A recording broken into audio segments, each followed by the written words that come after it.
This is the Nomad Defense Glock frame for Gen 4s. It is a 100% frame, and we got a bunch of cool goodies on it that we need to talk about as well, including the Strike Industries trigger, anti-roll pins, and then on a different gun, where'd I put it? Strike Industries sights that have these different inserts for your fiber optics. Very interesting, but as always, we just need to know, do they function? Are they reliable? Are they worth the money? Well, that's what we're gonna find out today. We'll also have links for all the stuff that we're talking about. So if you see anything you like in this video, just check the very first link in the description. Let's start real quick with these sights right here from Strike Industries. So these are their new sights that they came out with. You can see they're serrated on the back. You can see there's a little line right between the sights right there. It's like a vertical line right there. So here's the front side. It is definitely different looking, and it has 4 different inserts that can go in here. It's got red, it's got a translucent green, and then you get a pure white or a pure black. So if you want that blacked out look, you can do that. Also, one thing you get that I really like is a set screw right here on the top. We'll talk about my experiences with them and the pros and cons when we jump up top in a minute, but I just wanted to show those to you real quick because these are dog cheap. I mean, as far as being affordable, but the real question is, are they worth it? But I just wanted to show that to you real quick, and then we'll talk about whether or not I think they're worth it or not. I'll put links in the description for any of the stuff you see. So if you see the comp or whatever, slides, all that cool stuff. But let's talk about this trigger real quick. This is the Strike Industries trigger. It is just a trigger shoe. When you buy it, you put it onto an OEM trigger bar. You take off the OEM shoe, put this one on. Now, I've had a lot of interesting experiences with this. A lot of them bad, some of them kind of not bad. Let's do a pull weight test on it, just to see where we are. Now, I have 100% OEM springs and connectors in here at the moment. Just keep that in mind. We're getting just under a 6-pound pull. One thing I noticed about this trigger right off the bat, it made my trigger heavier. I have a feeling that the reason it made this trigger heavier is the length of this trigger. The fulcrum point's up here, distance from the fulcrum point. That's how you can actually lower torque, is by getting further away. Maybe it is, maybe it isn't. So I'm not 100% sure if that's actually the case, but that wasn't the only issue I had with it. Let's talk about it real quick. I'm gonna get you right up in here so you can see it real good. And I want you to pay attention to this lip right up here where it meets the frame, because that's gonna be super important here in a minute when I talk about some stuff that I don't think Strike Industries is gonna wanna hear. So here's what it looks like with the take-up. Take-up's very short. The break and the over travel are pretty long. Okay. And here's the reset. And then the break. Okay, it really feels like it just made my trigger a lot more clunky. Another thing that's very interesting is on the front of the shoe here, it is radiused. So what that means is it's curved around. I'm not typically personally a fan of that kind of design because I find that radius triggers, they have a propensity to make you want to pull right or push left. I didn't notice any accuracy differences when I was shooting this at the range, but there are some things that we're gonna talk about here in a minute that are really not good about this trigger. We'll talk about that here in a minute though. I also got these Strike Industries, what they're calling their anti-walk pins, but I don't understand what they mean by that because I can push that pin with my thumb. I don't understand how that's anti-walk. It's walking pretty good right there. The pins that go into your frame up here, there is another one to go up here, but because we're on this Nomad frame, we don't need that. These are really tight, but this one's not so tight. I do like how it matches, but it's not tight at all. Now, let's talk about this Nomad frame, and then I'm gonna tell you all the cons and pros about all this stuff here in a second. So this is the Nomad Defense frame. This is a 100% Gen 4 Glock frame.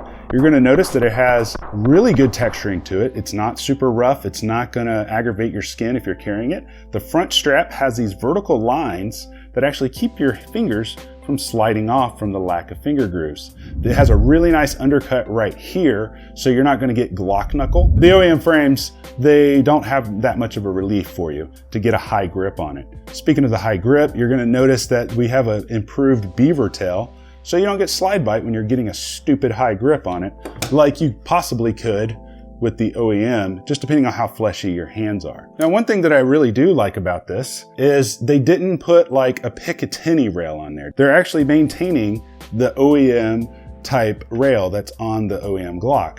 And don't get me wrong, I like the Picatinny rail because with the Polymer 80s, for example, you get this huge Picatinny rail, and that gives you a lot of more options so you can actually get this. This is the serialized frames. I'll put links below for these. These are 100% frames as well, but these are Gen 3 only, and then these are Gen 4. Just keep that in mind. But you know, sometimes it's nice just to have that OEM look and feel. Comparing it to a Glock, I really do like how it's more angular. These edges here are more angular, and the front is a little more squared. It's just little things like that that I like. The logo on it is very impressive. That is all you're gonna see on here.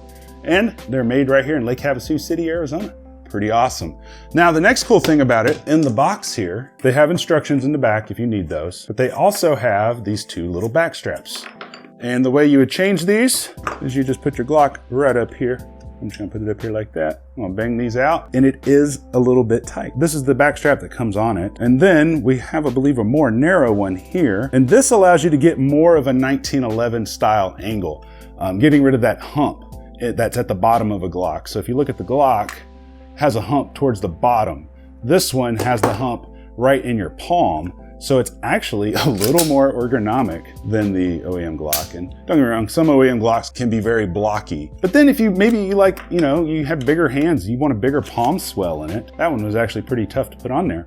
I like that though, it's a very nice tight fit. I will say though, on this one, it appears they may have messed up on the texturing. It's really shiny right there. I don't know how that's gonna come out on camera. Same here. It could have been a design flaw, maybe not, I don't know. Now this one feels really interesting.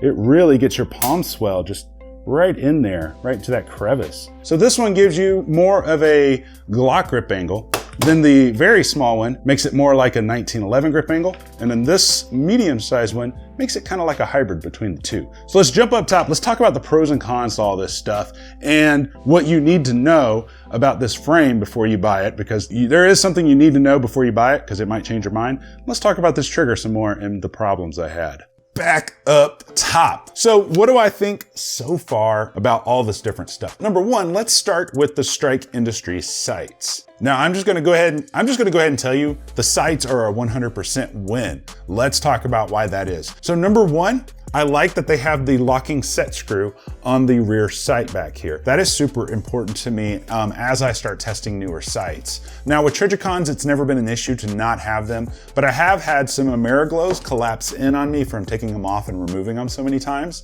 that I needed a set screw in them once they got kind of compressed in and loose so I could put them on another slide. I had to basically bang them with a hammer. They ended up kind of crooked. So having a set screw in your aftermarket sights, that's something that I personally look for.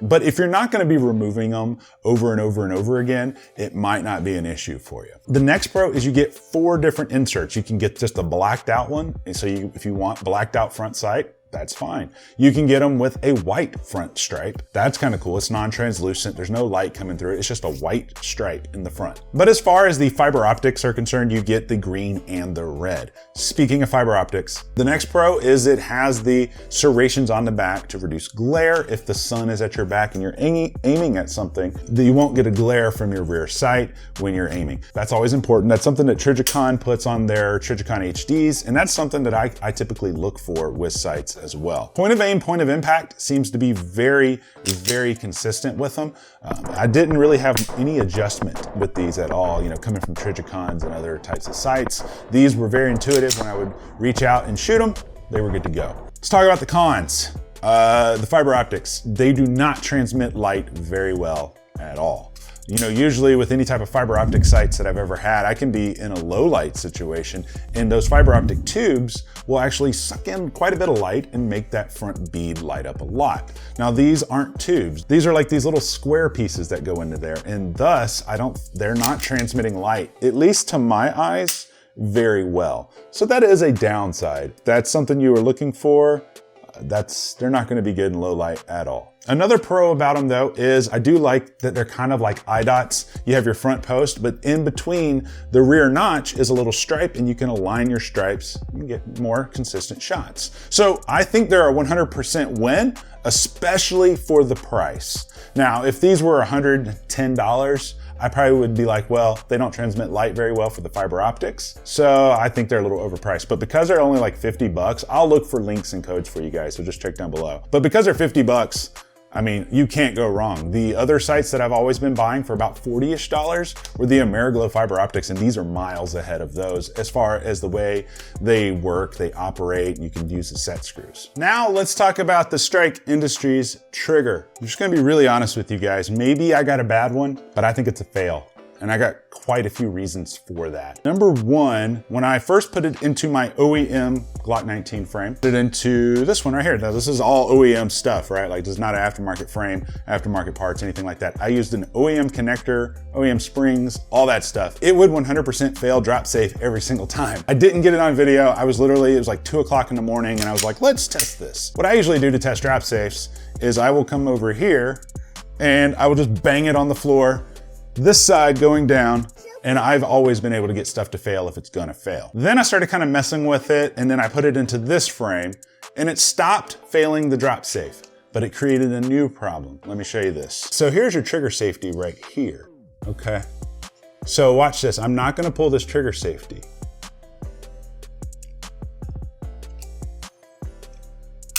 There it went, right there. So the trigger safety has not been disengaged. It's still catching on the frame of the pistol and it's just not engaging it. It's allowing too much travel before that safety. And it's the same with my OEM frame as it is with this one. So keep that in mind. It's not because it's in this Nomad frame. I've tested it both ways. I just don't feel like taking it out. Let me show you that again. It's hard to repeat stuff on camera. There it went. So again, let me hold that back. That safety is still down. I think the problem with the drop safe is the design of the trigger safety tab itself. If you look at any other gun that I have that doesn't fail drop safes, see how close to the frame, the rear back here, this safety tab is? It's like right up against it. So it doesn't allow much travel before it catches. Same thing with the Apex Tactical. You can see that safety tab. It doesn't allow much travel. And this one is the Wheaton Arms. Now this one actually has quite a bit of distance between it, but it's still not enough to make it go bang. So I don't know what's going on with this one. I'm actually gonna have to reach out to Strike Industries and see what the heck is happening with it. So another problem I had with it when I put this trigger into an OEM frame is, this is a polymer 80 I'm gonna use for an example. So that hole that's down in here where you can see light coming through, this trigger was a little bit too wide for it at the very top of the trigger. Where the trigger meets the frame, there's a little bit of a risen lip right there. Every time this gun would reset, it would get wedged between the two sides of the frame and you would literally have to like pull it really hard to get it free and then you could pull the trigger. The problem was when you pulled it really hard, you ended up just pulling the trigger. And it was just a really bad trigger pull in general.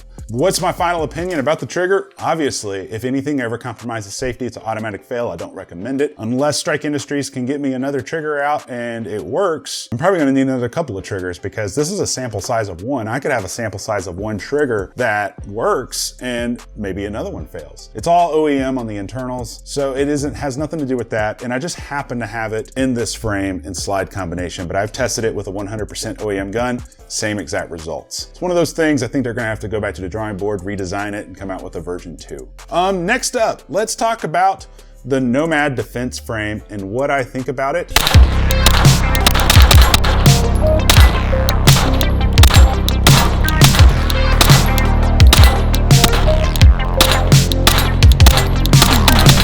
So first, let's talk about the pros of this. Pro number one is the price. I believe they're around the $200 mark, which isn't bad because for years, you couldn't even get an OEM Gen 4 frame for less than like $300 because there were so few of them. So that's pretty good. The price isn't bad. I'll look for coupon codes, just check down below. The next pro is the grip angle. This definitely retains a standard Glock grip angle, but they also kind of straighten it out a little bit. So it's not quite 1911 grip angle, and it's not quite the Glock grip angle. But you can make it that way if you so choose with the included back straps that I show you. You can put the bigger one on there to get more of a Glock angle. You can put the flatter one on there to get more of a 1911 angle. So it's really up to personal preference, but that's a huge pro because now you don't have to like pick and choose which grip angle you want. You can test it out and see. Pro number two is most definitely the texture on it. It is a beautiful texture. This is probably my favorite texture that I've ever seen from a frame from the factory. It almost looks like it's been stippled, and It's not overly aggressive, so you're not gonna have to worry about, if you're carrying this one, is it gonna rub your abdomen or your side, and is it gonna cause irritations? I don't think it will at all, unless you're just a pansy and you're sensitive. Just kidding. But no, it really won't. Pro number 3 is the indexing points right here. It's not quite an accelerator cut, but like I showed you up close, I like that little ramp so your thumb can rest on it right there. Now let's talk about the con that might change your mind on whether or not you would like a frame like this or not. This will not work with any of the current magwells. And that's because, in the back of the OEM frames, we have a big old hole right here, and that's how we typically attach magwells. This one's not the case. So I don't know if they're gonna release maybe another backstrap that has that hole in it. I don't know why they would, because it would have to be huge. Or maybe they're gonna make proprietary magwells for it. Time will tell, we'll see. I hope they do, because it's not bad. You get plenty of grip on it, and there is a nice lip down here on the bottom. So you don't really feel like you have to have a magwell, but it would still be nice if somebody wanted to do that. The next Pro, I don't remember what number we're on, it doesn't have any flex in the frame. So you can see here, I'm squeezing these sides. They really don't flex at all. Let me show you something. Here's a Polymer 80. Let me see if I can get it to go. This is a brand new one. This hasn't even been completed. Yeah. I don't know if you can see it, but I can feel more of a flex in the Polymer 80 frame than I can in this frame. OEM Glock, a lot of flex. There's actually more flex in my OEM Glock than in this one. So for that, maybe it's new. Time will tell, but at the current moment, this has a more rigid frame than OEM or Polymer 80. And I just gotta be honest about that. The next Pro is you do have an extended beaver tail, but it's not so far extended that it's gonna mess with you when you're concealed carrying. Here's the OEM Glock beaver tail. You can see that it comes out. Now, one of the downsides is you can see is if you got fleshy, meaty hands, and you get that hand too high, you're gonna get slide bite. That's a downside. With this one, that's not gonna happen. Pushes it down just right. It's not too long where it's gonna mess with your concealed carry, but it is effective. So knowing what I know now, would I buy it? Oh, absolutely. I want like 4 more of these guys.